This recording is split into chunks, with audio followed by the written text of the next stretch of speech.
Amen. Vous savez que le réveil, le christianisme est rentré plus tôt en Afrique qu'en Europe. Le christianisme est rentré plus tôt en Afrique qu'en Europe. Parce que dans Acte 8, on parle là de la conversion de l'eunuque éthiopien. Et Paul est converti dans Acte 9. Et Acte 13, il intègre l'école des prophètes et des docteurs d'Antioche, qui est la deuxième école constituée des docteurs et prophètes noirs. Et c'est plus tard qu'il va vers 66, à Rome là-bas. Et Frère Branham me dit ici, avant que nous appelions le docteur, que l'eunuque éthiopien est celui qui a porté le réveil en Afrique. C'est le lever du soleil, le paragraphe 258. Il a trouvé un eunuque et il l'a baptisé au nom de Jésus-Christ, un seul homme qui a rapporté le message en Éthiopie. Donc le message est venu, du christianisme est venu chez nous à temps. Raison pour laquelle la Bible a été traduite en Égypte. La Septante a été traduite sur le sol égyptien. La Bible est notre livre. Amen. Ça a été traduit ici, allez fouiller, la Septante. C'est notre Bible. Les premières thèses de théologie, les premiers pères du christianisme sont d'Alexandrie. Amen. C'est une affaire des Africains, ça a commencé ici. Ça termine ici. Voilà pourquoi nous sommes ici pour parler la langue de Canaan. Que le Seigneur Jésus-Christ vous bénisse richement. Voilà pourquoi, avec cette atmosphère, nous, avec des applaudissements, nous appelons l'ancien, le docteur Gomad. Pierre, nous le recevons avec joie. Alléluia. Ça va encore chauffer. Ça va encore chauffer. Le diable a chaud. Parce que la bénédiction, c'est aussi la promesse des Africains.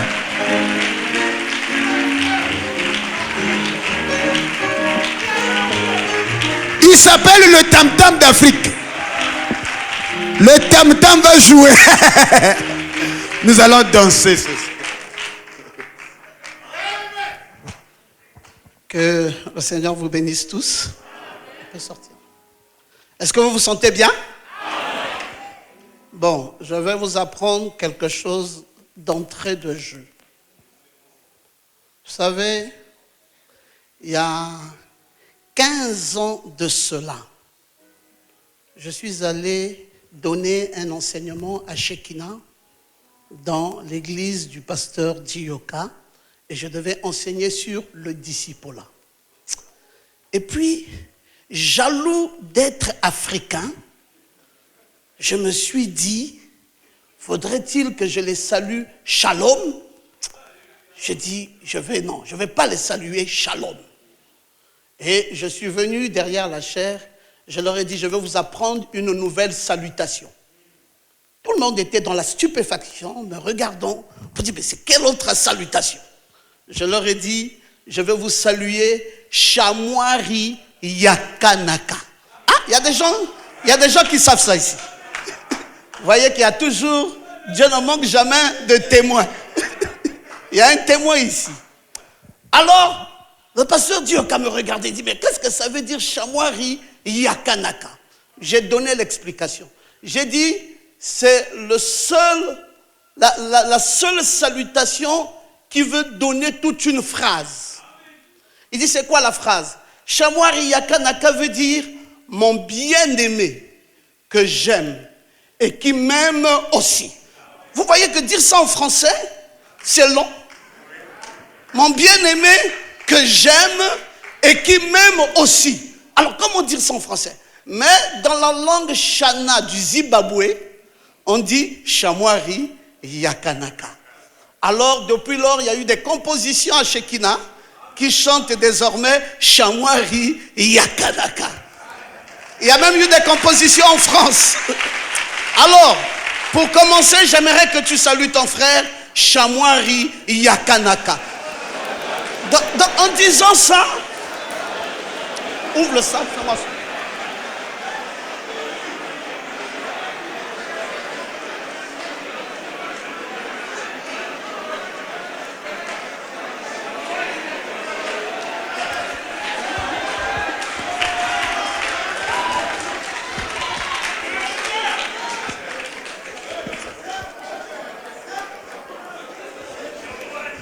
Est-ce que tu as pu saluer ton frère? Donc, en disant Shamwari Yakanaka, c'est profond. Ça veut dire que tu es en train de lui dire, mon bien-aimé que j'aime, mais qui m'aime aussi. Alléluia. Nous sommes contents d'être ici. Vous savez, j'ai dit au pasteur King, au docteur King, je lui ai dit que je ne sais pas pourquoi j'ai eu ce fardeau de venir, alors qu'en temps normal, je ne serais pas venu. Vous savez, pour venir ici, on m'a dit, le prochain vol, c'est dimanche dans la nuit. J'ai dit, mais je serai en retard avec cette conférence. Alors j'ai pris un avion, je suis allé à Douala. J'ai pris un autre avion, je suis allé au Togo. J'ai pris un autre avion, je suis allé à Kinshasa. J'ai pris un autre avion, je suis venu à Brazzaville. J'ai pris un autre avion, je suis venu à Pointe-Noire. D'abord, on a commencé par l'Afrique du Sud. Donc, vous pouvez compter 5 vols. Et quand j'arrive à Brazzaville, on me dit, ah, il n'y a plus de place. J'ai dit, il y a quand même une place en première. On dit, oui. J'ai dit, donnez-moi cette place-là. Il fallait que je vienne. Je viens parce que j'ai le fardeau de l'Afrique. Donc, frère, vous avez, quand on parle Afrique, c'est comme si, même si je dormais, je me réveille. Je dis, oh, on parle de quoi là? Afrique. Quand on parle de l'Afrique, c'est-à-dire même si je dormais, je me réveille. Je ne sais pas pourquoi ce fardeau est très fort sur moi. Je vais vous raconter une petite histoire qui est vraie. Nous sommes en Afrique du Sud parce que ma famille vit en Afrique du Sud, j'ai une maison là-bas. Et pendant que j'allais faire mes cartes de visite, il y a 3 ans, je suis allé faire les cartes de visite à Eastgate, ceux qui connaissent l'Afrique du Sud, à Johannesburg. Et pendant que j'imprimais mes cartes de visite, mon premier fils, Rolf Stéphane, était avec moi. Il m'a dit, papa, j'aimerais moi aussi imprimer mes cartes de visite. Il était diplomate. Il dit, alors comment tu aimerais que ma carte se présente? Je lui ai dit, attends, je vais rentrer à Google tout de suite. J'ai sorti la carte d'Afrique.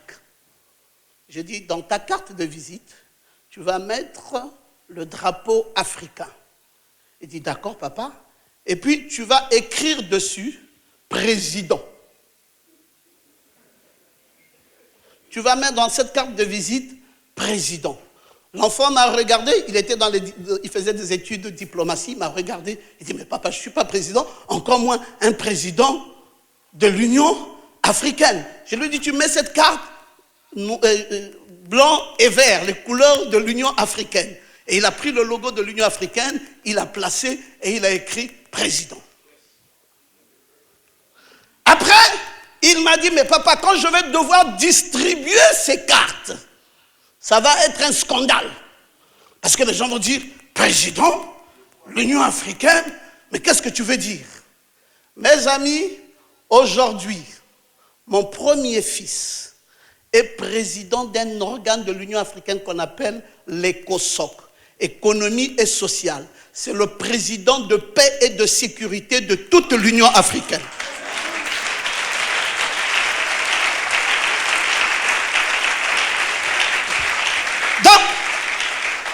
Ce que je lui avais dit ce jour-là, je lui avais forcé d'être à ça. Je dis, tu vas visualiser ça. Chaque jour, tu te réveilles, tu visualises ça, jusqu'à ce que tu vas devenir ce que tu as visualisé. Et il l'est devenu. Oh. Je pensais qu'il y avait quelqu'un qui se lèverait ici et qui dirait Amen.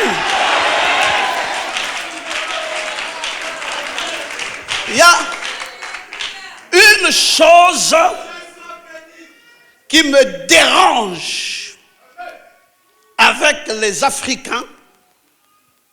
Ça s'appelle Crabus africanus. Dis à ton voisin Crabus africanus.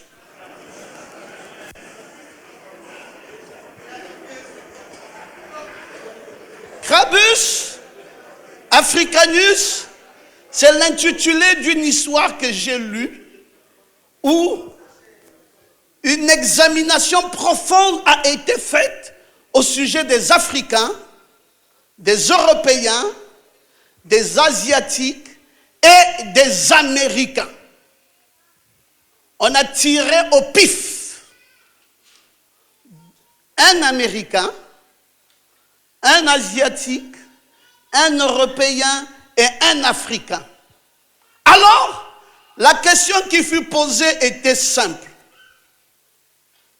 Dis-moi, qu'est-ce qu'on peut te donner toi, mais on donne le double à ton frère. Il dit, il faut répondre très vite. L'Américain dit, une voiture. On dit, ton frère prend le double. Il dit, d'accord, il n'y a pas de souci. On a dit à l'Européen, qu'est-ce qu'on peut te donner qu'on donne le double à ton frère?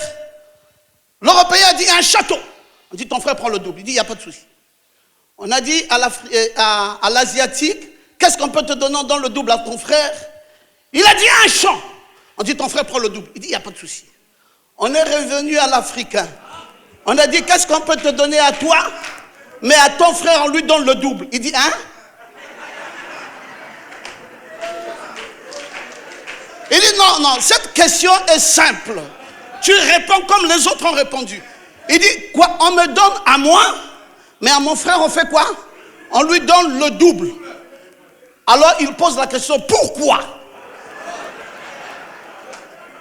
À moi, on doit me donner, et à mon frère, on doit lui donner le double. Alors, il a réfléchi, et il a dit, comme il ne voulait pas que son frère ait le double de ce que lui, il aura, il a dit, crevez-moi un œil. Crevez-moi un œil pour que son frère ait quoi? Ait le double. Ça veut dire que lui, il sera bon, mais son frère sera aveugle. Et à la fin, c'est toujours lui qui sera premier. L'Africain a ce problème où il ne sait pas soutenir son frère africain. L'Africain a ce problème où il est toujours jaloux de la bénédiction de son frère africain. L'Africain a ce problème où son frère ne doit jamais le dépasser. Si son frère le dépasse, si on parle du bien de son frère, il commence à souffrir. Il dit, pourquoi seulement lui? Pourquoi c'est lui? Pourquoi c'est lui? Ça aurait pu être moi, mais pourquoi c'est lui? Frère, nous devons être humbles.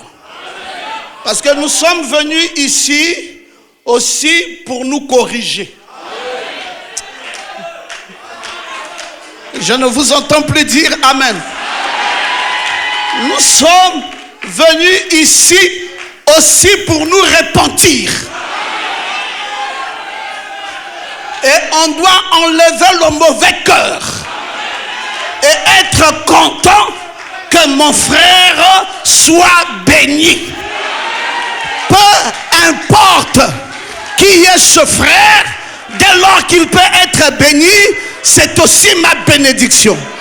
C'est pour ainsi que je vous prie de vous lever et d'acclamer Dr. King Fortuné.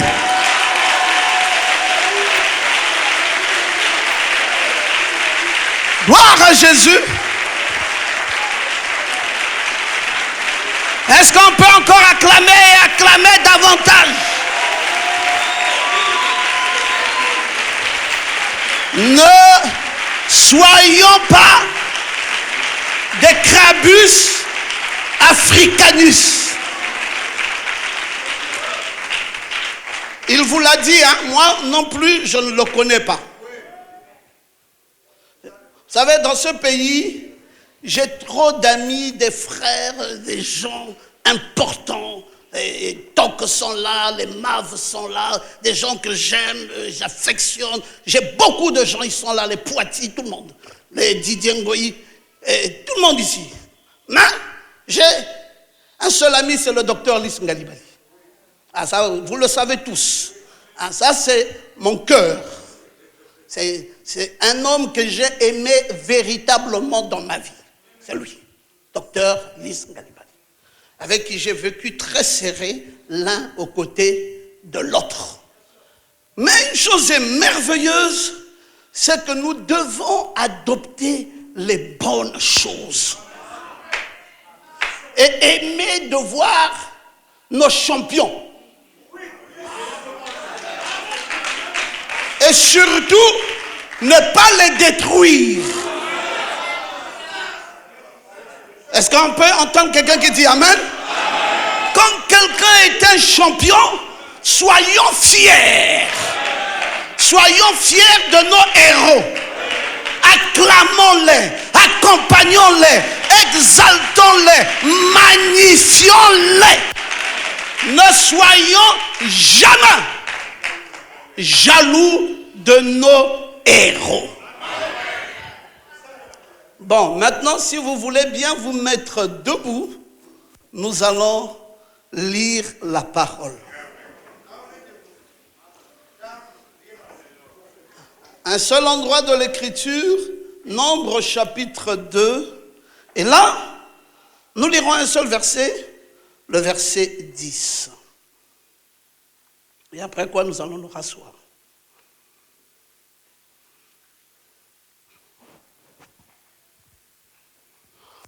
Au midi,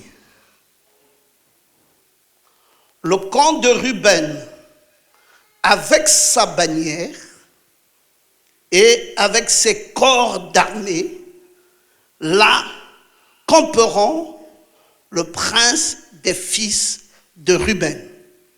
Amen. Veuillez vous asseoir. Je vais développer autre chose ce soir.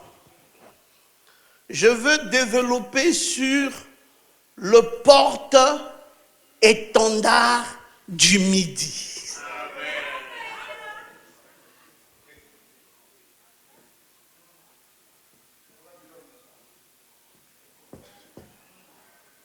Le porte-étendard du midi.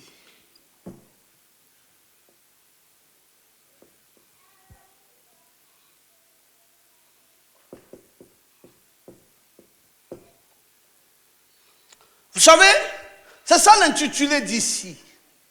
Étendard du midi. Et nous sommes exactement à la première édition de l'étendard du midi. Je n'aurais jamais été satisfait de partir d'ici si nous n'aurions pas développé l'étendard du midi. Parce que nous sommes à sa première édition, il reviendra d'autres éditions et on dira, mais cet étendard de midi, c'est quoi? Personne n'a fait mention de cela. Et voici, nous sommes à la 10e des éditions. C'est quoi l'étendard du midi? Alors, ça me plaît à moi de développer le porte-étendard du midi. Et quand on parle du porte-étendard du midi, directement, on doit commencer avec les 4 points cardinaux.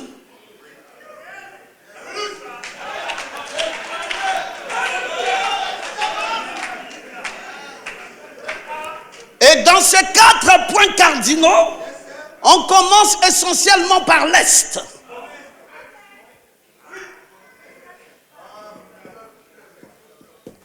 Et après, on va au nord. Et par après, l'on va à l'ouest. Et on termine notre histoire au sud.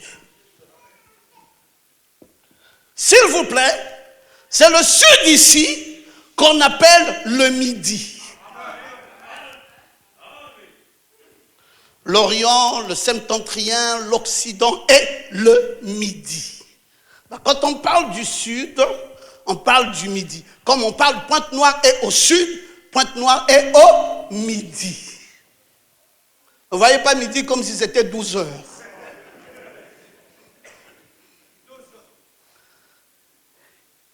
Ici, à l'est, il y a un étendard. Partout dans les 4 points cardinaux, ce n'est pas le même étendard. L'étendard qu'il y a à l'est s'appelle le lion. C'est ça l'étendard de l'est. L'étendard que nous avons au nord, c'est l'aigle. L'étendard que nous avons à l'ouest, c'est le veau. Et enfin, l'étendard que nous avons au sud, c'est l'homme. Je mets homme avec grand H. Donc, comme nous commençons à parler de l'étendard, vous comprenez déjà que nous sommes ici en train d'élever l'homme. Je pensais qu'il y avait quelqu'un ici pour dire Amen. Dans cet étendard du sud, l'étendard du midi, on pouvait barrer ça et puis on met l'homme. On est en train de dire la même chose. Et Branham vient. Il nous dit, attention, il y a des compléments à faire sur cette croix. Il dit, ici, il y a l'évangile de Matthieu. Et il dit ici, il y a l'évangile de Jean. Et il dit ici, il y a l'évangile de Marc. Et il termine ici en disant, il y a l'évangile de Luc. Mais il se trouve que ce Luc dont frère Branham nous présente ici, c'est un docteur.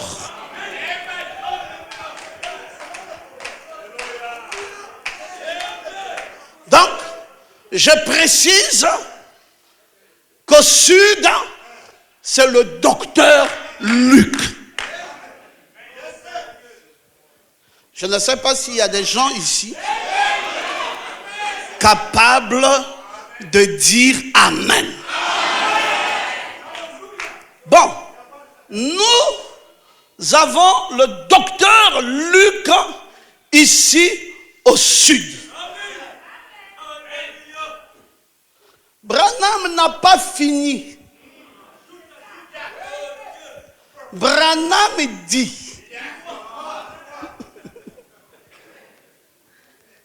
qu'ici là, nous avons la tribu appelée la tribu de Juda. C'est la raison pour laquelle on l'appelle le lion de la tribu de Juda. Et c'est à l'est, parce que l'est c'est la porte. J'aimerais que quelqu'un dise Amen. Et il dit ici, nous avons la tribu de Dan. Et ici, nous avons la tribu de Ephraïm. C'est le frère Branham qui nous présente ça dans le trône. Et il dit là-bas, nous avons la tribu de Ruben.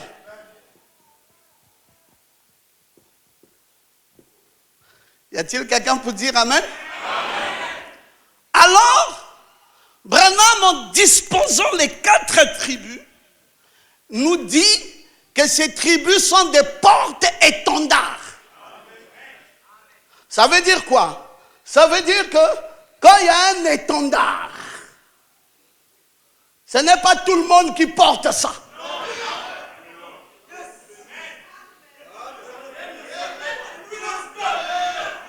Je ne vous ai pas entendu dire Amen. Ce n'est pas, il n'y a pas d'amalgame.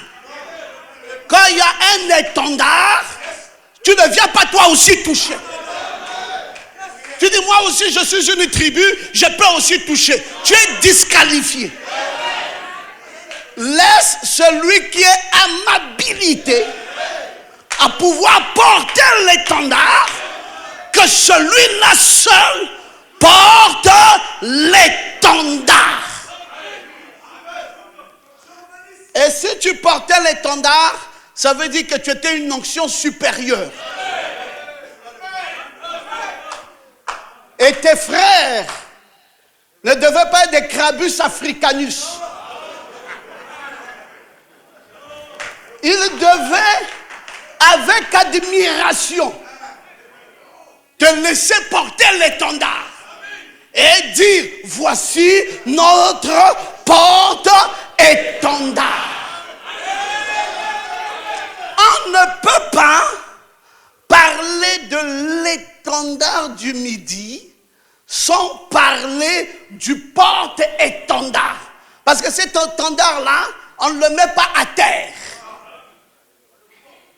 On le porte. Et Ruben a la qualification de porter cet étendard. Or, il se trouve que Ruben n'est pas le seul dans le campement du Sud. Il est accompagné de Siméon et de Gad. Je veux que quelqu'un dise Amen. Mais Siméon n'est pas le porte-étendard.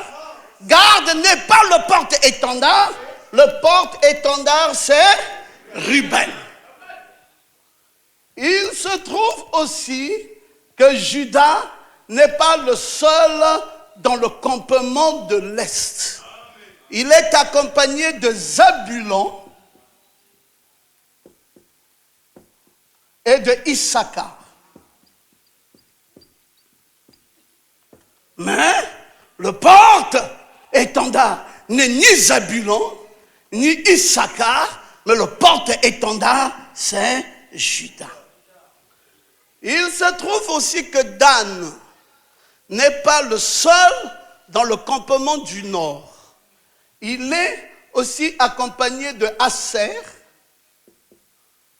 et de Nephtali. Mais Dan est le porte-étendard du Nord. Il se trouve aussi que Ephraïm n'est pas le seul dans le campement de l'Ouest. Il est accompagné de Benjamin et de Manassé. Mais Ephraïm est le porte-étendard.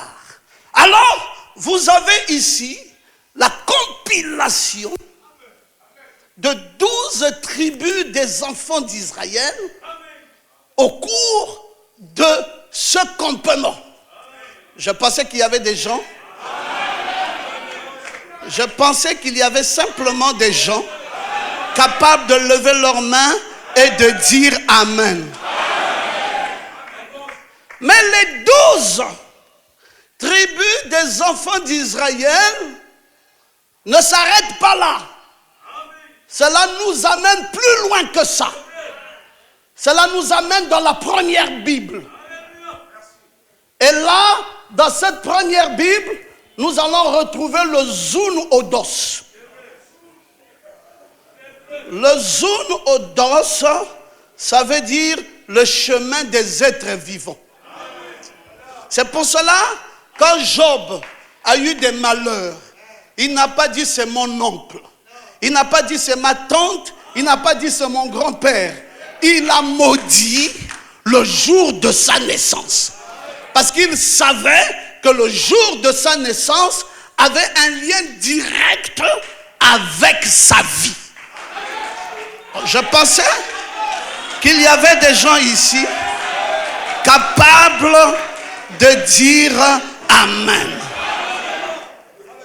Maintenant, quand nous disposons ça tel que nous le disposons, on peut désormais comprendre comment le chevauchement s'est fait depuis Judas, le lion de la tribu de Judas.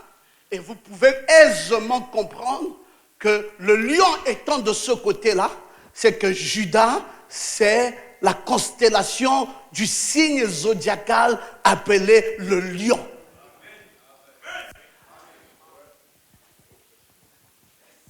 Donc, vous avez le lion ici. Pour ne pas confondre avec l'étendard, je peux mettre le léo pour que ça soit plus explicite pour beaucoup d'entre vous. Et là, tout de suite, vous allez voir que dans cette constellation, Frère Branham nous dit que ça commence par la Vierge et ça se termine par le lion. Et il dit la Vierge comme étant la première venue du Seigneur et le lion comme étant la seconde venue du Seigneur. Donc, le Virgo est ici.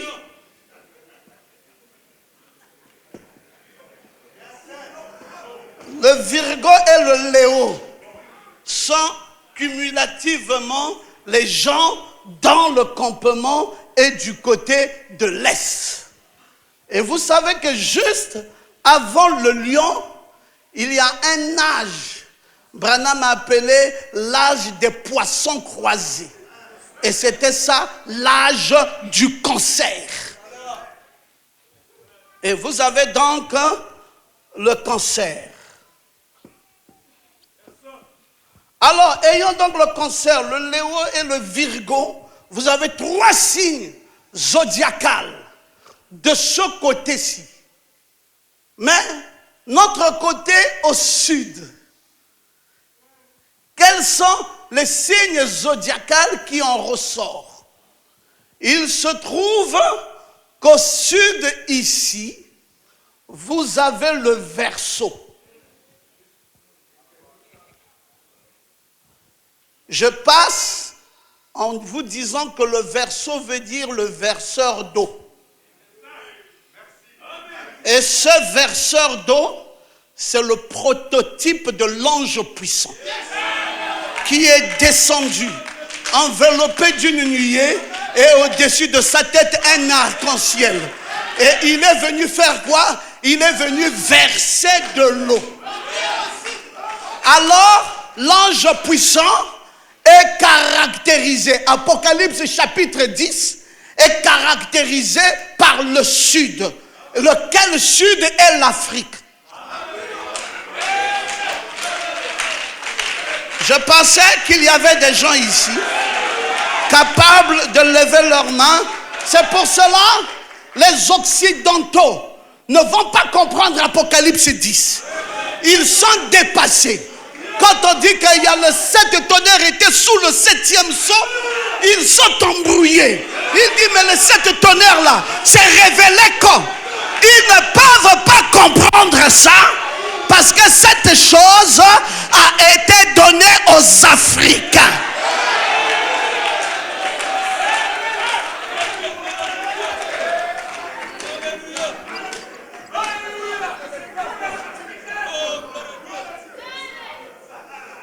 Et maintenant, toujours au sud, quand vous voyez le verseur d'eau, juste en bas de ce verseur d'eau, vous avez le Piscis australis. Ça veut dire que vous avez le poisson du sud. Mais ce Piscis australis est aussi appelé Piscis ori. Ori qui veut dire égyptien.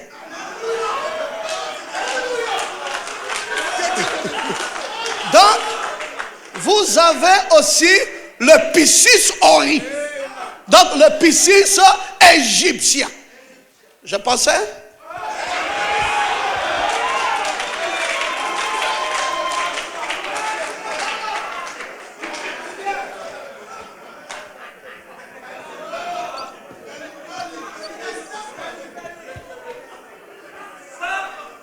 Vous avez le Piscis ori ou le Piscis australis.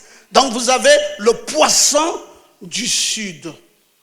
Et ensuite, vous avez Gad ici, qui est du signe du Capricorne.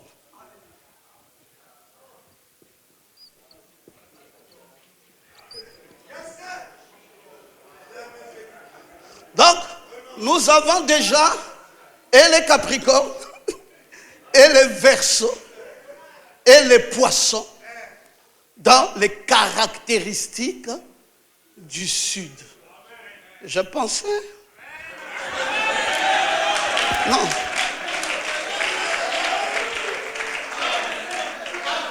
Quand je disais je pensais, je ne savais pas que vous deviez dire Amen. Parce que jusqu'à présent, je ne fais que penser. Mais je me rends compte qu'il y a des gens ici qui aiment véritablement l'Afrique. Et quand donc on arrive sur les choses qui nous concernent en Afrique, ces gens-là deviennent virilants. Est-ce que vous devenez virilants? Parce que nous sommes ici en Afrique, là où il y a le Piscis australis. Il ouvre sa gueule grandement et il reçoit la plénitude de la parole. Et ça va même jusqu'à dans ses entrailles. Il n'a pas moyen de retenir la parole. Si vous êtes devant un Africain et que vous voulez lui faire du bien, donnez-lui la parole. Vous pouvez garder votre argent. Vous pouvez garder votre élévation. Vous pouvez garder votre gloire. Un vrai Africain, il faut lui donner la parole.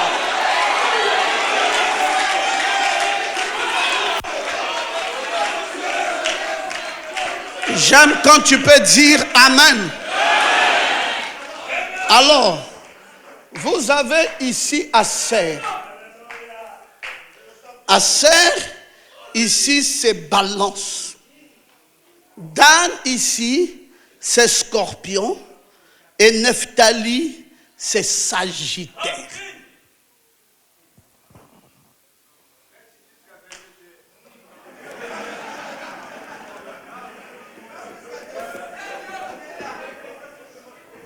Balance, Scorpion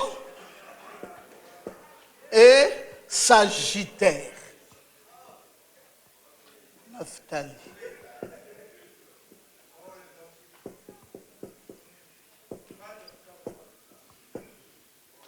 Maintenant, vous êtes simplement en train de comprendre qu'il vous reste un campement. C'est le campement de l'ouest. Là où vous avez le bélier, le taureau et le gémeau. Le bélier ici, le taureau et le gémeau. Maintenant, vous avez déjà toute la planification de Dieu. Comment Dieu a conçu son affaire. Vous allez me dire, mais docteur Ngoma, on ne comprend pas toujours. Frère Branham dit qu'il est venu lors de sa première venue en Virgo. Et il vient dans sa seconde venue en Léo.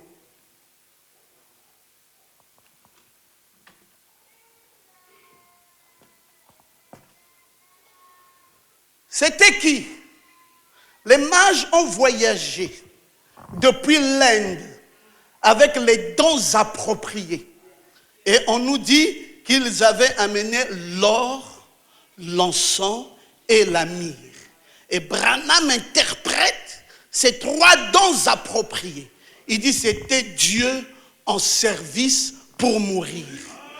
Alors Dieu rentre, il vient ici en Virgo comme étant Dieu et il va en service en balance.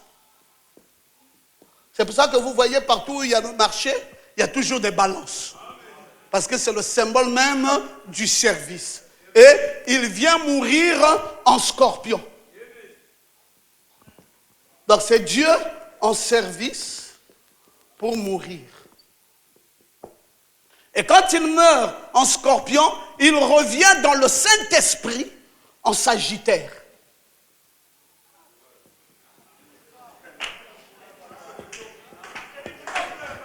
Et commence les âges de l'Église. Je pensais.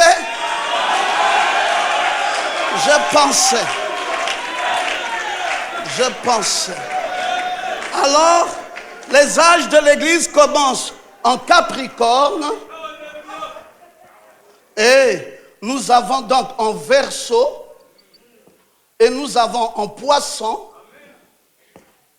Et nous avons en Bélier. Et nous avons en Taureau. Et nous avons en Gémeaux. Et nous avons en Cancer. Et nous finissons en Léo.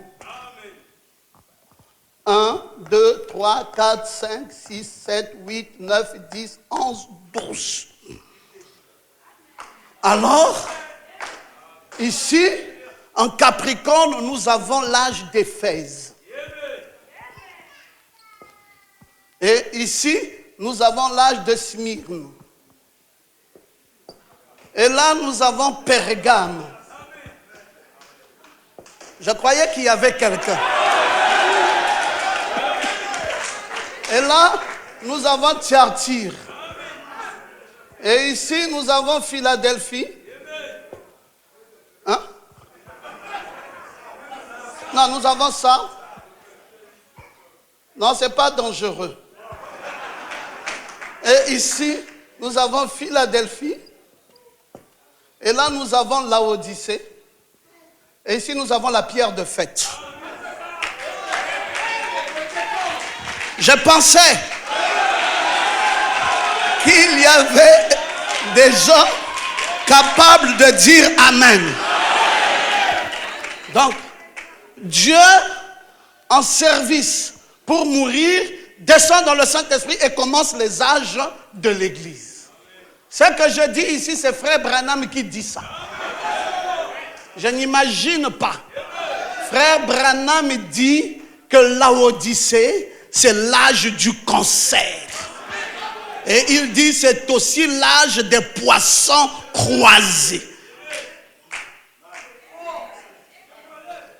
Quelqu'un dit Amen?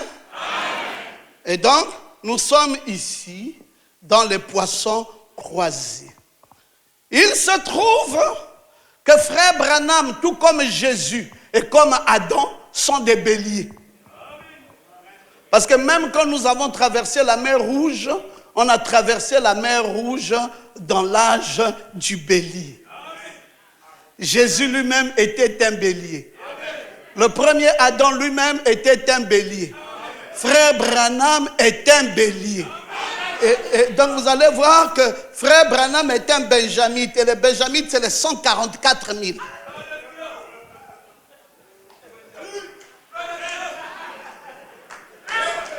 Je pensais.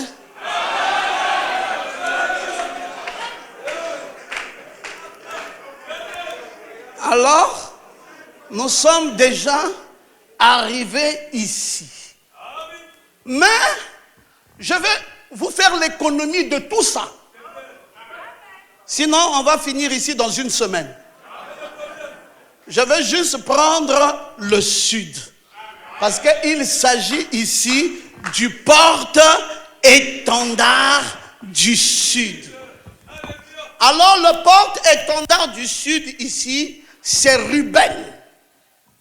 C'est la raison pour laquelle je vous ai lu Ruben dans Nombre au chapitre 2 au verset 10. Parce que c'est lui le porte-étendard d'ici et nous sommes en Afrique. Frères, mes prédécesseurs ont dit ça, que le soleil s'est levé ici et s'est couché ici. Et le soleil s'est levé ici avec un grand messager du nom de Paul. À l'est. Damas, tout ça, il était à l'est, en Orient. Puis, c'est allé au nord. Et là, nous avons eu la somme de tous les messagers. Nous avons eu Irénée, Martin, Colomban. Irénée en France, Martin en France. Colomban en Irlande du Nord. Luther en Allemagne. Wesley en Angleterre. Puis, c'est parti d'ici. C'est venu ici maintenant. Et ici, nous avons eu William Branham. Mais mes amis, l'histoire ne s'est pas arrêtée ici. C'est pour cela, moi, je ne suis pas dans le message du temps du soir. Parce que si vous êtes dans le message du temps du soir, vous vous êtes arrêté ici, là où le soleil s'est couché au temps du soir. Mais il se trouve que quand le soleil se couche, le soleil continue son voyage. Le soleil passe maintenant au sud. Et ici, le soleil passe dans la nuit profonde. Tout le monde est endormi. Le soleil passe en Afrique dans la nuit profonde. Et quand ça passe dans la nuit profonde, les gens sont endormis. Alors, docteur Luc doit les réveiller. Docteur Luc doit dire, réveille-toi, réveille-toi, réveille-toi. Et alors, quand les Africains se réveillent, il ne leur reste qu'une seule chose, c'est aller vers le lever du soleil. Or, aller vers le lever du soleil, c'est aller vers la nuée. Bon. Je ne sais pas s'il y a des gens ici capables de dire Amen. Parce que là maintenant, c'est le lever du soleil. Et frère Branham pointe du doigt la nuée, il dit c'est le lever du soleil. Alors là, les nordistes et ceux de l'Est et ceux de l'Ouest ne suivent plus. Ils sont bouleversés. Mais les Africains,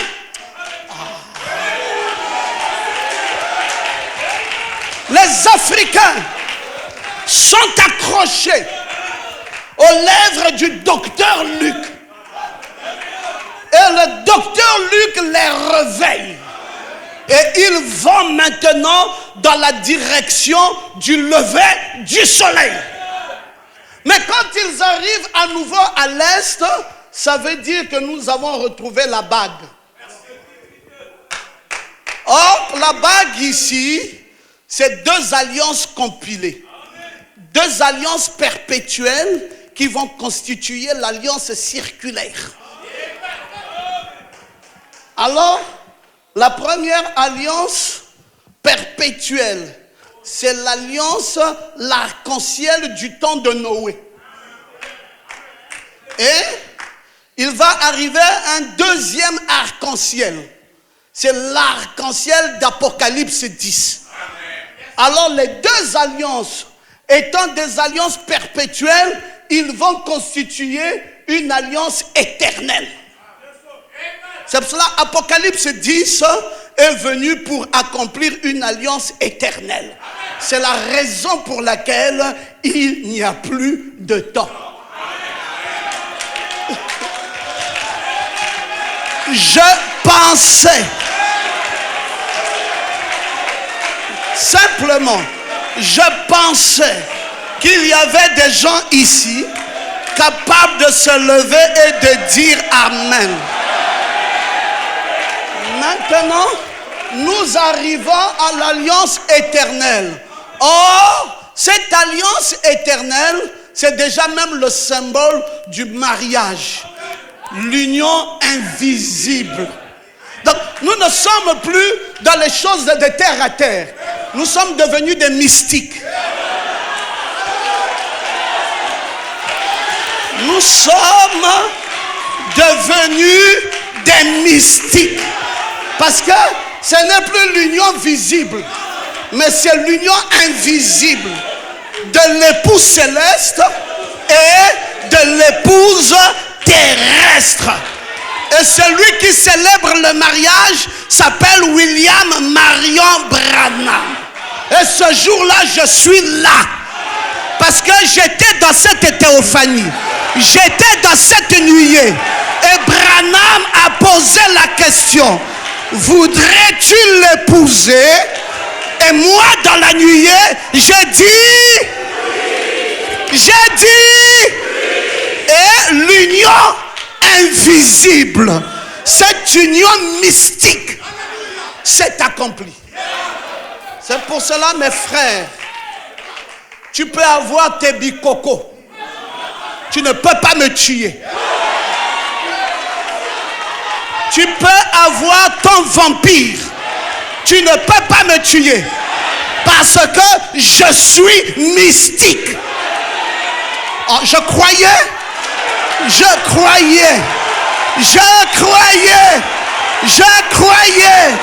qu'il y avait des gens ici capables de se lever et de dire Amen. Alors, quand nous arrivons à cette union mystique, alors on prend la bague, on la tord. La même bague devient le 8. Et donc, vous ne savez plus là où ça commence, là où ça se termine. Et je pensais. Alors, quand nous sommes au 8, ça devient la sainte convocation. Nous avons fini avec les âges de l'Église.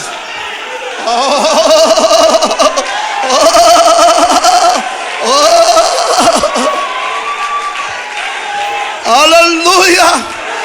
Est-ce que nous pouvons prêcher les promesses?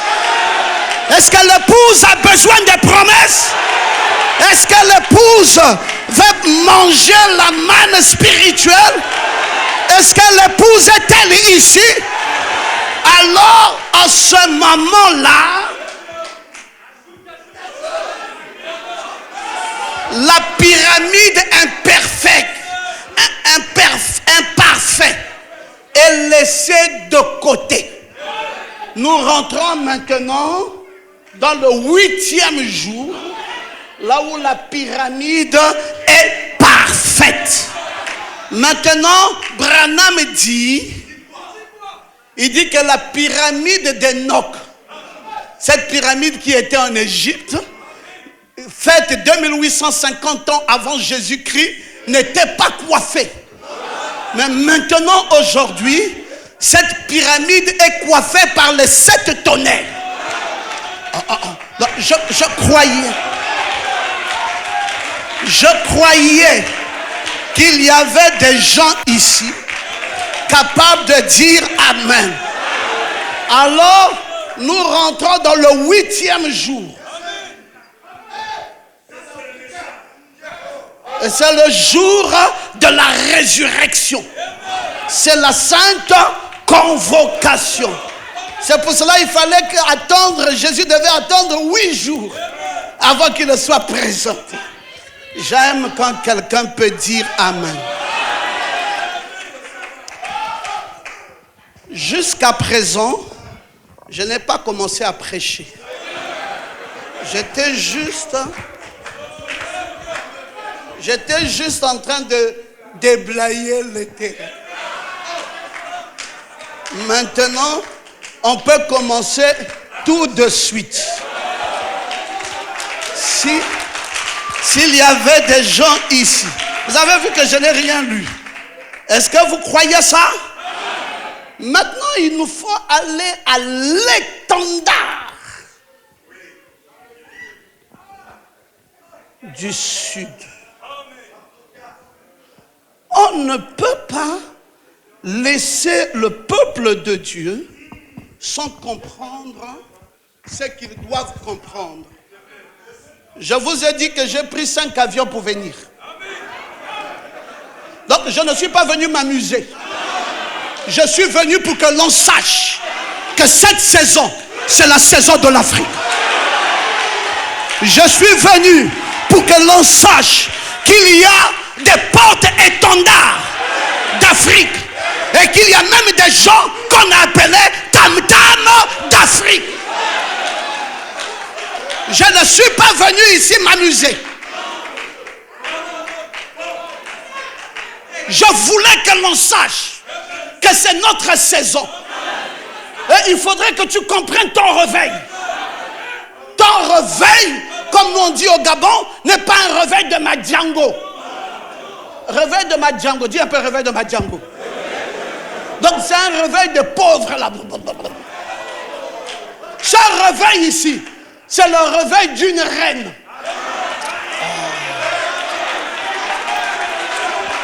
Non, lève-toi et dis Amen.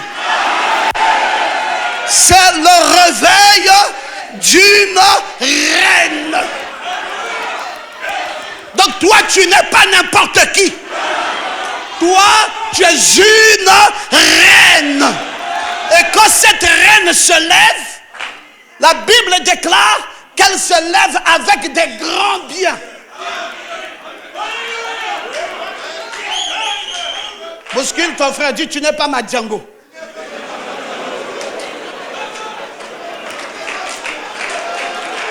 Bouscule dit tu n'es pas ma Django. Tu dois te réveiller avec, tu dois te lever, c'est ça le réveil.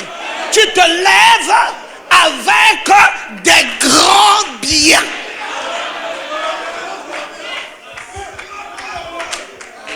Vous allez me dire, mais est-ce que c'est ça la promesse du jour? Allons-y. Le premier exode.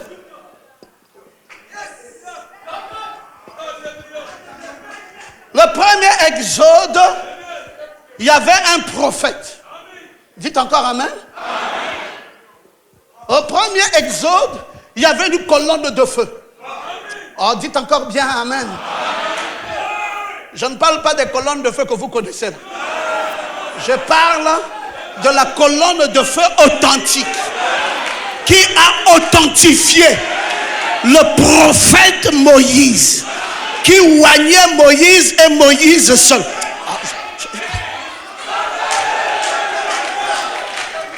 Et le premier exode, Israël a dépouillé l'Égypte de toutes ses richesses. Le dépouillement des richesses. Et Branham dit que ce premier exode est semblable au troisième exode. Alors ce troisième exode, l'exode où le prophète s'appelle Branham. Pas un autre nom. Nous n'avons pas 4 exodes. Nous n'en avons que 3. Et dans ce troisième exode, le prophète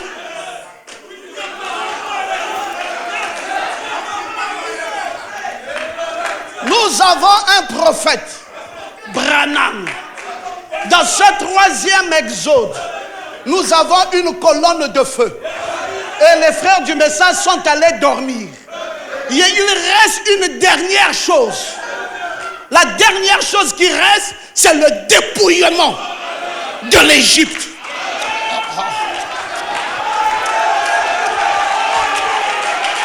Non, lève Lève-toi et dis Amen. Donc, il te reste, tu as déjà vu le prophète, gloire à Dieu. Tu as vu la colonne de feu, gloire à Dieu. Maintenant, je veux que tu voies aussi la richesse de la reine du Midi. Est-ce qu'il y a des gens ici capables de se lever et de dire Amen? C'est pour cela, frère, pourquoi seulement l'Égypte dans ce troisième exode? Allez demander à Moïse pourquoi ou à frère Branham. Mais c'est nous ici maintenant. Les richesses ici là ne doivent plus émigrer. Les richesses ici, tu dois te battre jusqu'à la dernière énergie de récupérer tes richesses. Et d'ailleurs, j'ai une bonne nouvelle. Tu ne peux pas partir d'ici sans que tu ne sois riche. Maintenant, que tu le veuilles ou pas, tu dois devenir riche.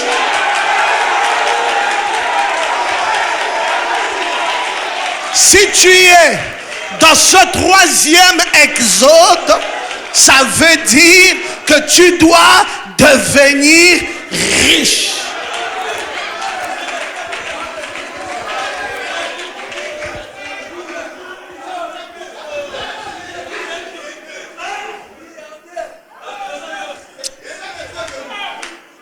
Je sens que je me sens bien.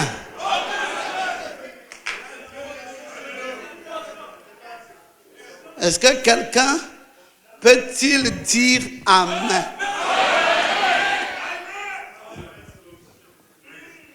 Mes amis, nous sommes arrivés à un temps terrible. C'est pour cela, là où nous sommes arrivés, chacun de nous doit montrer ses couleurs. Branham dit dans la vision de Patmos, il dit le temps est venu pour nous de montrer nos couleurs. Vous avez dit Amen à ça? Et d'être sûr de ce que nous savons.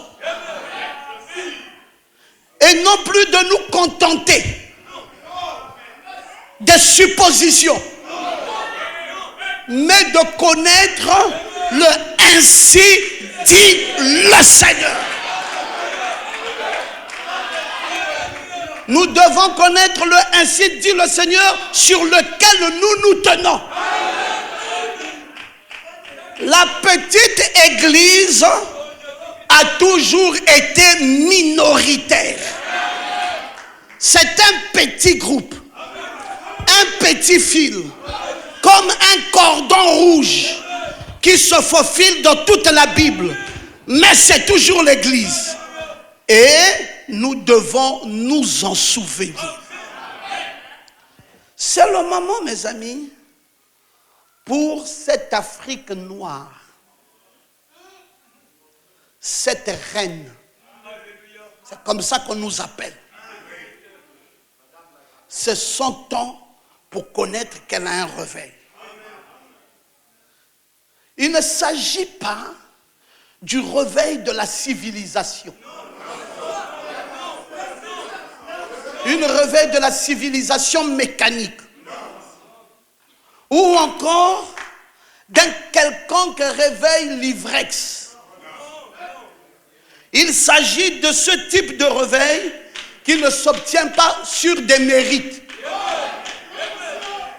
Mais il s'agit du réveil de la grâce souveraine du Dieu juste qui ne fait exception de personne. Est-ce que quelqu'un peut te dire Amen? Donc, c'est ton réveil à toi. Tu dois le considérer. Et le considérer à juste titre.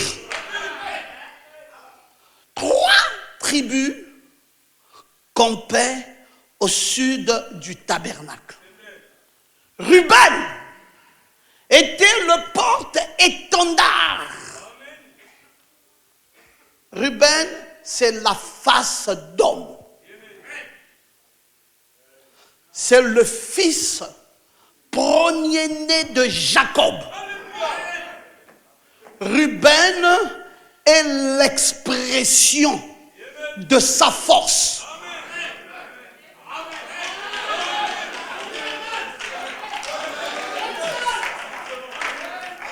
C'est pas n'importe qui. C'est l'expression. Si tu as fait des enfants, quand tu arrives maintenant au 8e enfant, parfois la tête devient ovule. Et tu commences à dire, mais c'est comme si cet enfant-là n'est pas mon enfant. Non, tu es déjà fatigué. Il faut faire les enfants quand on est encore très jeune. Et tu vas voir que l'enfant-là te ressemble.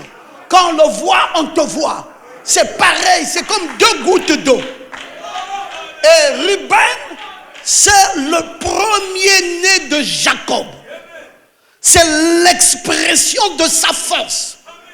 C'est les prémices de sa vigueur. Malgré sa puissance, cependant sa dignité et son impétuosité, pour avoir souillé la couche de son géniteur, Ruben allait perdre sa position d'aîné. Je dis bien allait perdre. Il allait perdre sa prééminence.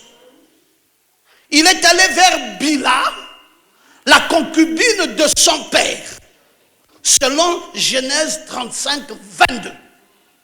Pendant qu'Israël habitait cette contrée, Ruben alla coucher avec Bila, concubine de son père. Et Israël l'a pris, et les fils de Jacob étaient au nombre de 12. À sa naissance, Ruben, sa mère Léa, lui donna le nom de Ruben, ce qui signifie « voyez un fils ». Donc, écoutez, l'Afrique là n'est pas une petite Afrique, hein? C'est un garçon. Donc toi, ne te prends pas à la légère. Dis, je suis un garçon. Oui, tu dois te sentir fort. Tu as été conçu dans la vigueur, dans la puissance de la vigueur. Léa, sous inspiration divine, dit, voyez un fils. Et prophétisant déjà que Ruben sera un fils qui déshonorera et sèmera du trouble dans la famille, prophétie que rejoint plus tard les paroles de Jacob alors qu'il bénit ses enfants. Voici ce qu'il dit de Ruben. Le vieux patriarche dit, Ruben, toi mon premier-né, toi ma force, toi les prémices de ma vigueur. Donc même Jacob reconnaissait ça. Supérieur en dignité.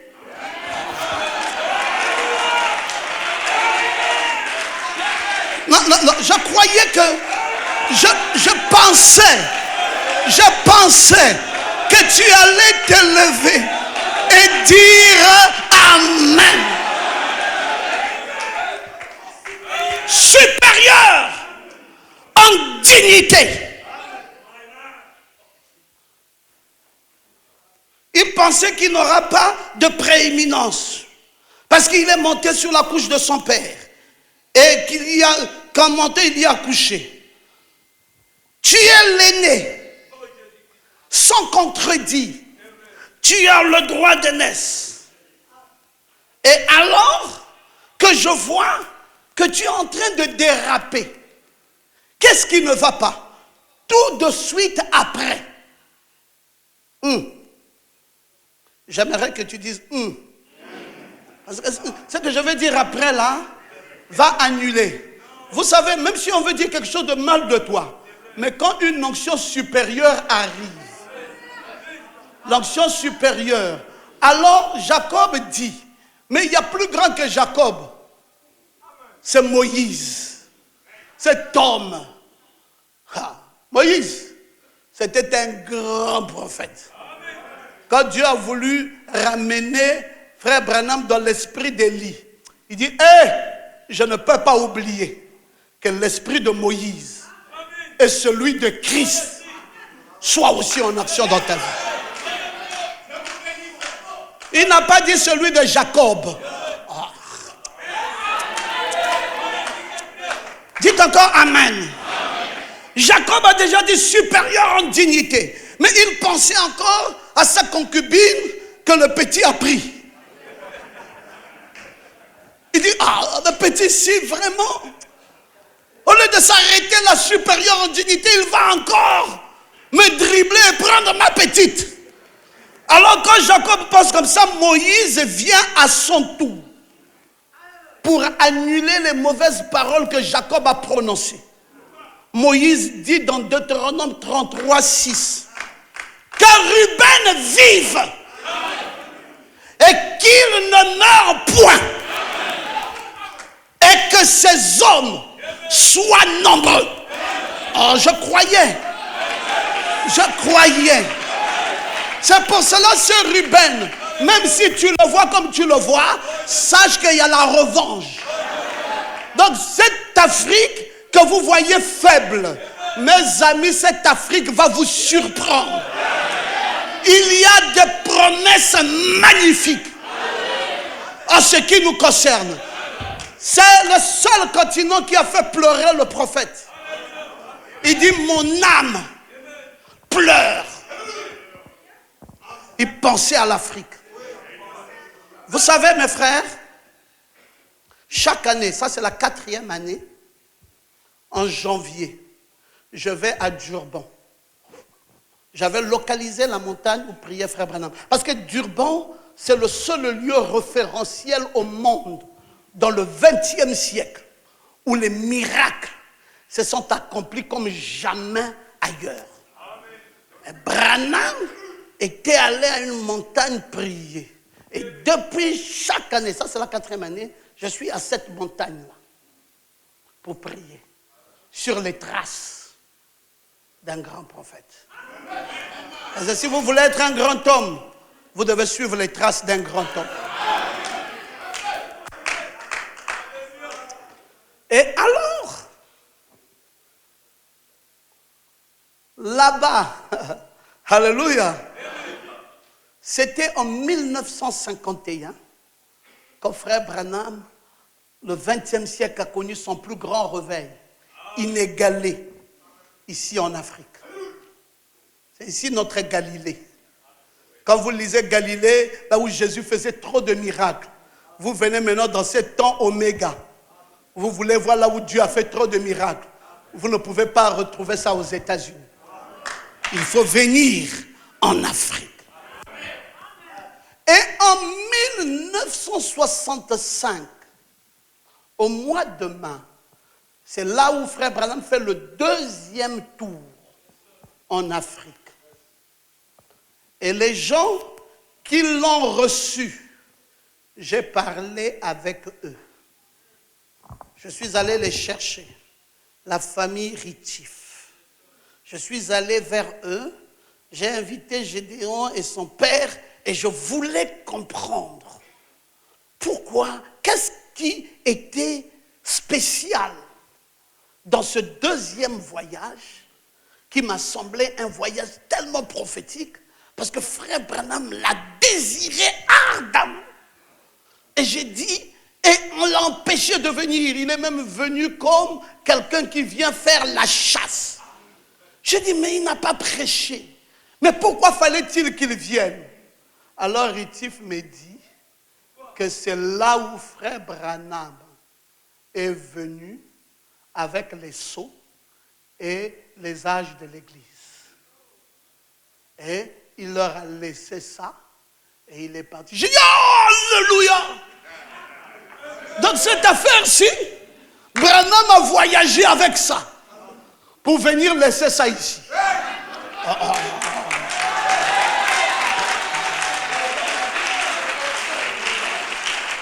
Donc frère, Ne pensez pas que nous soyons n'importe qui. Je suis un Africain et je dois connaître ma position. Je dois connaître mes promesses. Je dois savoir à quoi je dois m'attendre.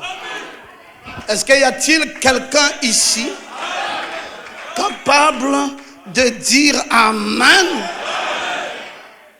Mes amis, c'est un moment merveilleux parce que nous sommes en train de promouvoir l'Afrique et nous voulons que les Africains, qu'il y ait un réveil de conscience. Parce que si il n'y a pas un réveil de conscience, tu ne peux rien faire. Commence d'abord à réveiller ta conscience. Et tu me diras, oui, c'est une Afrique où il y aura la puissance. Je suis totalement d'accord avec ça. Mais j'aimerais ajouter une chose. Il y a 3 omnis. Il y a l'omniprésence et il y a l'omniscience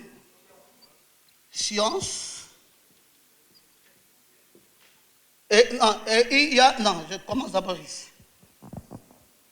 Il y a l'omnipotence et il y a l'omniscience. J'aimerais que tu saches que l'omniprésence et l'omnipotence. L'omnipotence ici, c'est la puissance. C'est Marc 16 en action. Et l'omnipotence se trouve dans l'omniscience. Donc les deux sont dans l'omniscience. Si mon peuple meurt, c'est par faute de connaissance. Vous ne devez jamais jouer avec la connaissance. Vous allez dire, mais celui qui a la puissance n'a pas la connaissance. Mais celui qui a la connaissance a la puissance. Est-ce que tu peux?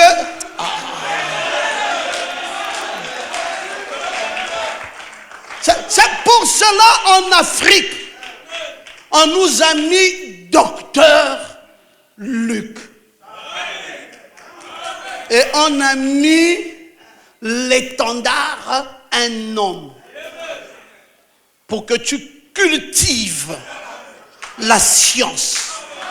Que tu réfléchisses. Et que tu sois un réel homme. Parce que partout là, c'est des animaux. Mais là où il y a l'homme, c'est seulement au sud. Ailleurs là, il y a des animaux. Mais ici, tu dois mettre ton intelligence. Non, je pensais qu'il y avait quelqu'un pour dire Amen. Donc, ne jouez pas avec la science. Frère, nous avons passé toute notre vie dans ce message. J'ai cru dans ce message, je n'étais qu'un simple petit écolier. Et aujourd'hui, je suis devenu grand-père. Donc, on a passé toute notre vie dans ce message. Mais qu'est-ce que nous avons fait? Nous avons étudié. Alors où je vous parle, j'ai déjà écrit mon 101e livre. J'ai 101 livres écrits. J'ai une bibliothèque qui part d'ici jusqu'à là-bas. Je suis maintenant en train de construire. Comme j'ai fini de construire l'église, je construis maintenant la bibliothèque. Pour inviter les gens de partout à venir lire. Et ce que vous pensez que je donne la connaissance seulement aux gens du message. Non, j'écris sous forme littéraire. De manière à ce que mes ouvrages soient lus, même des païens. je ne mets pas la date, le 18 février 1965. Je mets le titre, je mets le paragraphe. Le païen ne connaît pas le titre, là c'est qui? Il n'y a que toi qui connais que là je suis dans le message. Et lui, il voit que c'est une littérature. Et il avale le message.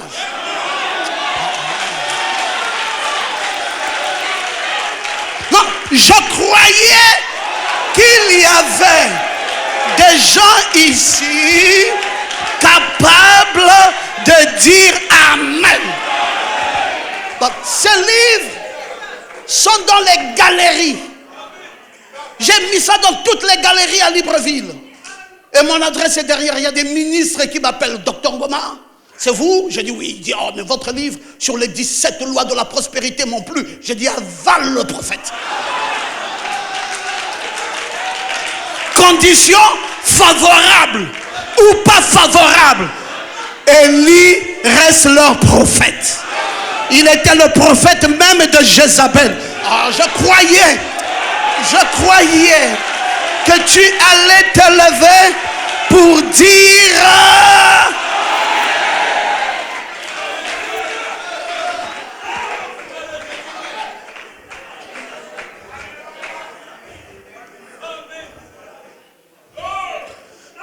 Ruben a une position. Quand le Saint-Esprit a placé les 12 tribus du royaume de la terre, qui est un symbolique du millénium, Ruben a été cité après Juda et avant Gad, son voisin du sud. Le prophète Branham nous dit que la pierre de naissance de Ruben est le jaspe. Et il dit celle de Benjamin, donc là où lui-même est. Je vous ai dit que lui-même est ici. Donc quand Branham finit avec nous en Afrique, avec le porte-étendard d'Afrique, c'est comme s'il n'est plus intéressé à d'autres personnes. Il se lit lui-même. Il prend le sud ici et il lit ça lui-même. C'est ça, frère Branham a dit que son ministère c'était pour l'Afrique. Il dit la pierre de naissance de Ruben, il dit c'est le jaspe. Il dit celle de Benjamin, le dernier-né, est la sardoine. Il dit par ces deux, tout Israël est rassemblé. Si vous voulez rassembler tout Israël, prenez simplement Ruben et prenez Benjamin. Vous avez fini tout Israël. Oh,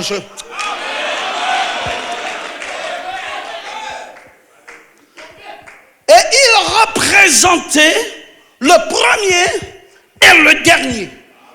Le commencement et la fin.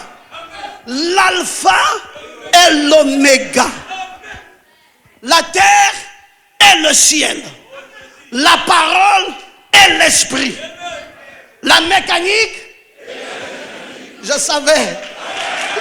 Je savais. La première pluie. Je savais. Tu es un croyant du message. C'est pour cela que tu dois commencer par l'enseignement. La première pluie, tu commences par le docteur. Tu prends l'enseignement et tu récoltes les fruits de ta bénédiction. Oh, je pensais qu'il y avait quelqu'un ici capable de dire Amen. Jacob commence ses bénédictions par le premier-né. Et il termine par le dernier, en Genèse 49. Rassemblant les chefs du peuple et les tribus d'Israël.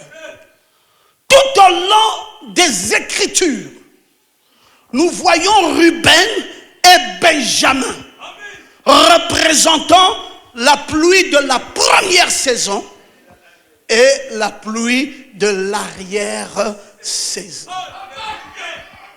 Cette Afrique est véritablement représentée. C'est pour cela les Américains ne comprennent plus le message. Ils ne peuvent plus lire ça. Il dit, mais vous voyez les zodiaques là-haut? Nous, on voit ça. Il dit, mais vous comprenez ça comment? Mais nous comprenons. Mais vous expliquez ça comment? Mais nous expliquons. Oh, que quelqu'un se lève. Comprends-tu le zodiaque? Appliques-tu cela en ton temps? Mais frère, il ne faut pas que ça reste dans l'histoire. C'est ça la première Bible. On ne peut pas prêcher sans commencer par là. Et quand nous rentrons dans la deuxième Bible, alors nous montons les 7 marches. Et on ne monte pas les 7 marches debout. Parce que le plafond est bas. Pour se lever, tu dois t'abaisser. C'est une loi de Dieu. Tu ne peux pas te lever si tu ne t'abaisses pas. Abaisse-toi d'abord. Et en t'abaissant, tu vas te lever. C'est pour cela, s'il y a quelque chose que tu n'as pas compris, abaisse-toi. Abaisse-toi d'abord. Et en t'abaissant, tu vas te lever. Parce qu'on ne peut pas gravir les marches de la pyramide si on n'est pas abaissé. Et puis quand tu arrives là, après que tu as traversé, tu as maintenant les 3 poules. Et puis, il y a une porte. On te demande maintenant d'ouvrir cette porte à droite. N'ouvre pas ça à gauche. Parce que la nuée, on doit ouvrir ça à droite. Et ne fais pas les 2 quarts. Fais juste le 1 quart de l'ouverture. Maintenant, ce qui était caché dans le noir et blanc. Parce que c'est toujours dans le noir et blanc. Ce n'est pas en couleur. Et c'est là où ça va se révéler. Et après ça, tu rentres dans la chambre du mystère. Et cette chambre du mystère est aussi appelée la chambre du roi. Et là, tu vas voir qu'il y a un tombeau. C'est le sarcophage. Et le tombeau est ouvert. Tu rentres à l'intérieur. Et c'est là où on dit, et la parole s'est faite chair. Les Grecs disent, sarx et geneto, qui veut dire, la parole s'est faite chair. Parce que la parole ne se fait chair que dans la chambre du mystère. Je pensais qu'il y avait quelqu'un ici capable de dire Amen. Nous voulons, mes frères, que vous compreniez la nécessité des choses que Dieu a révélées par son prophète. Ne restez pas indécis avec toutes ces choses. C'est très important. C'est pour cela, aujourd'hui, nous voulons former les jeunes gens. On ne veut plus vous laisser prêcher comme ça. Parce que quand on vous voit prêcher, on sent le désordre. Vous faites trop de désordre avec la parole. Vous ne savez pas la placer. Vous ne savez pas la positionner. Vous ne comprenez même pas la saison. Vous ne comprenez pas le temps. Et tous les jeunes gens disent, j'ai un appel. C'est quoi un appel? Attendez que je mette une parenthèse. C'est quoi?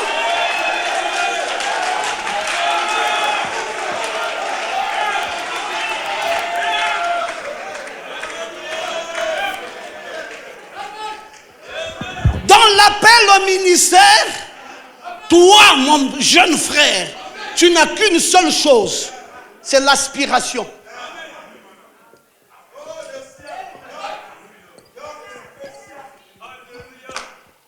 Si tu aspires à être prédicateur, voilà ce que toi tu as, c'est tout. Maintenant, ton père, pas ton pasteur, ton père dans le ministère. Parce que tu as un père dans la foi et tu as un père dans le ministère. Ne te bloque pas parce que le père de la foi sera jaloux de te voir exercer dans le ministère. Cherche un père dans le ministère. Et le père dans le ministère, frère Branham dit qu'il doit juger ton appel. Se ranger du côté de Jésus. Il dit la troisième chose, il doit te former. On ne forme pas un prédicateur dans les bancs. Pendant que tu es assis là, tu n'es pas formé. Parce que là-bas, il y a la nourriture mélangée avec les sœurs et les frères. La formation d'un prédicateur, c'est à part. On doit t'enseigner les choses profondes.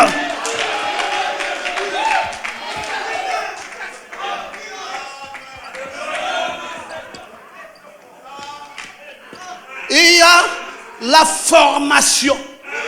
La quatrième chose, il y a le placement. C'est ton père qui dit, il y a un cahier, il y a une place pour toi là-bas. Donc, il doit arranger ça pour toi. Dites encore amen. Le placement. Branham parle du placement. Placez-les à d'autres endroits que vous jugez bon pour eux. La cinquième chose, c'est que ton père doit juger ta fidélité à la parole. Pas aujourd'hui, il est venu, demain, il n'est pas venu. Aujourd'hui, j'ai un appel, demain, on met le play. Hein?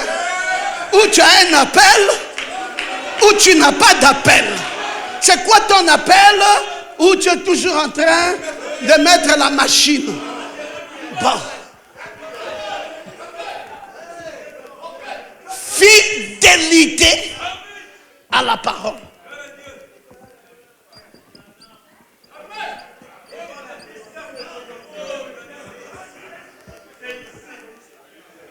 La sixième chose, c'est la puissance et la démonstration du Saint-Esprit. Tu prêches, mais on ne voit pas l'onction. C'est comme si tu es un conférencier. C'est comme si ça ne donne pas de vibrations. Quand on prêche, on doit sentir l'onction. Et le peuple doit se lever et doit dire...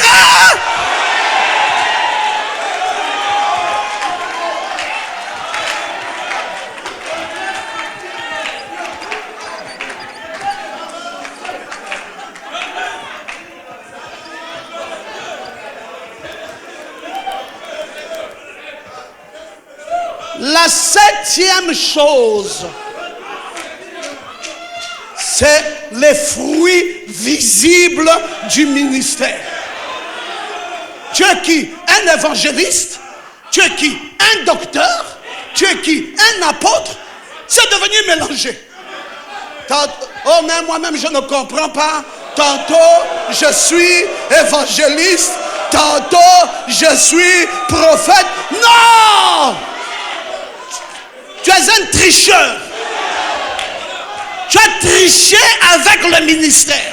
On ne triche pas avec le ministère. Les fruits visibles du ministère.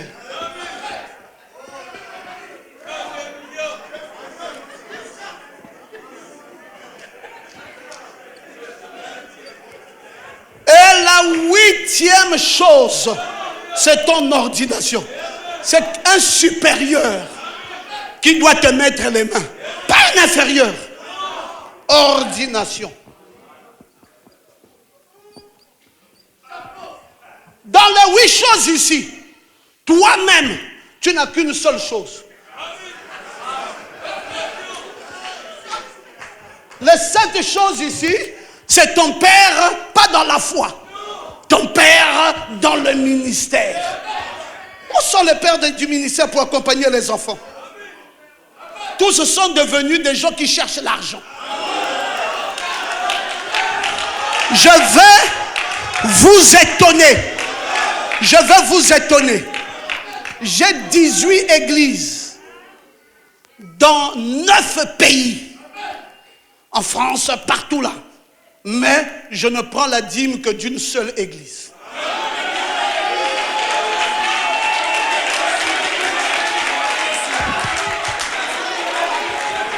Et le reste des églises, j'ai placé des pasteurs.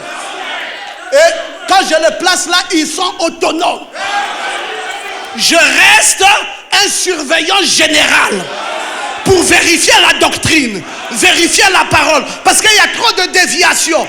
Je vais être sûr que mon fils ici marche dans la parole. Et quand je sens qu'il ne comprend pas, je prends les livres, je lui donne. Et on continue les études. Parce que mes frères, le ministère n'est pas fait pour avoir l'argent là-bas. Si tu veux l'argent, va faire le business.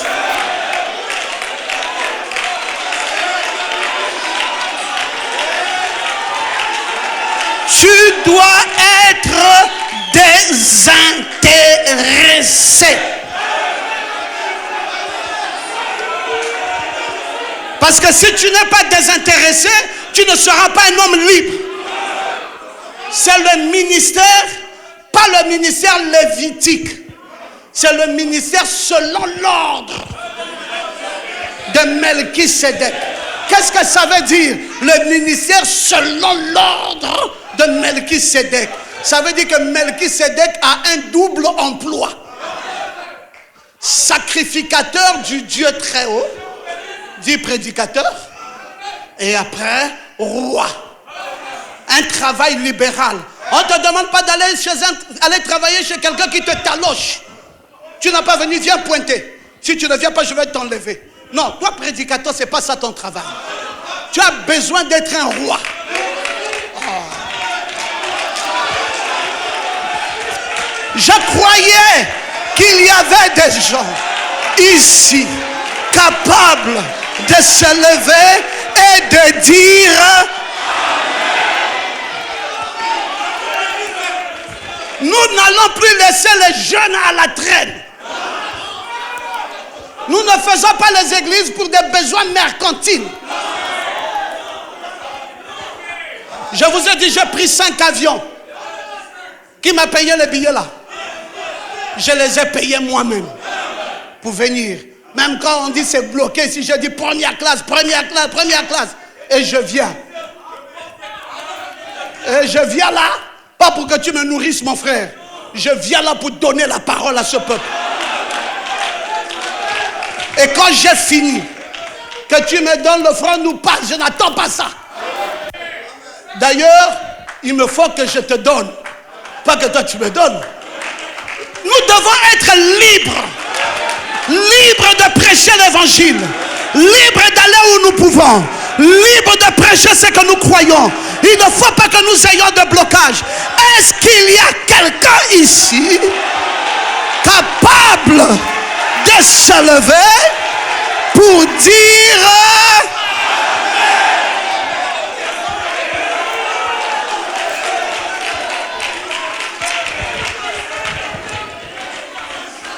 je reviendrai vous enseigner plus tard. J'ai fini.